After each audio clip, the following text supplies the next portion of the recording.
Driving through the pastoral village of Metula, you would never know it's surrounded by enemy territory.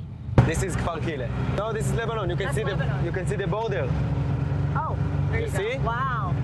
And for Mayan Weinberg, who recently finished his army service, war has called him to reserve duty.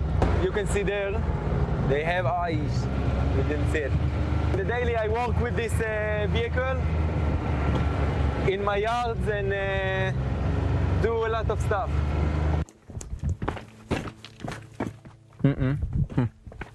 That's it. Mayan is making the rounds in Metula, while the 2,000 residents are evacuated. What is it like being here right now when everybody's evacuated and you have Hezbollah people, you can throw a stone and hit them? That's how close the Hezbollah people are not new to me. I can show you my phone. It's all with stones with Hezbollah before. This is weird to be in Metula because I can't go home to my parents' home. I can't go to my apartment.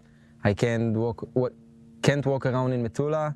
Metula has become a full-time military base for the IDF during the war, where almost daily Hezbollah sends short-range anti-tank missiles. All the windows were broke here and here. And IDF soldiers are needing to respond quickly. This is the tanks work, right? It's they drove like in, out. They're using Nuntet, anti-tank missiles. Their range, I think, is about 4 kilometers, something like that. So it's very close in proximity, right? So you need to utilize and make sure that it's effective. So they're aiming it on houses. So only this morning we had a direct hit on a house, Gino family. One of the many farms in Metula, which has been an agricultural hub for over a century. You like kiwi? Ooh, thank you. Try it like this and then... There's an interesting story because we were trying to get some of our young people to come and help take out the fruit because, you know, in a week or two, this whole thing goes to waste.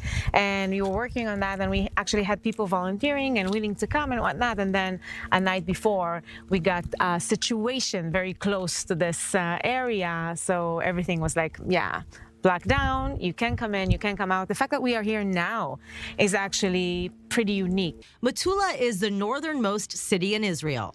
We're the only village in Israel surrounded in 3 directions by the border of Lebanon to the east, north and west. The only way into Metula is from the south.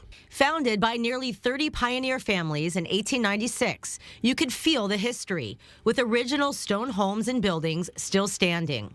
And nearly half of the original family's descendants still live here. Usually it's full of life and it doesn't look like this.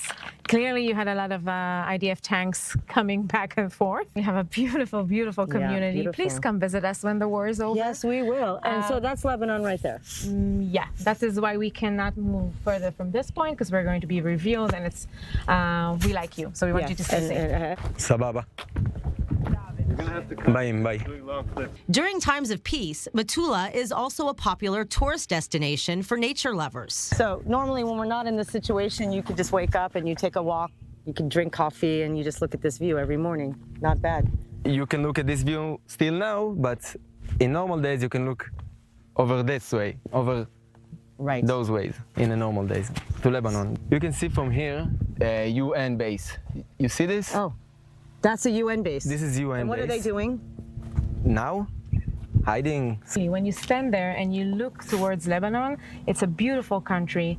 I want to think that there are some beautiful people over there that also suffers from the fact that Hezbollah and Erdogan forces are taking over and hurting their prosperity and their right to live peacefully. These days, it's the IDF that is using the local community center as their military command center, with eyes and ears looking at what is happening on the other side of the fence. There is a game of youngsters from Lebanon coming into one of our spots over there and then using the laser tags and just pointing at you when you are walking or just, hanging up laundry to dry. And then you get a red point. Funny to them, less funny to us. When this war is over, many will come home. But the question remains whether they will ever feel totally secure. If someone has to leave, it's Hezbollah. This is our land here, and our community for 127 years. We will always stay and be here.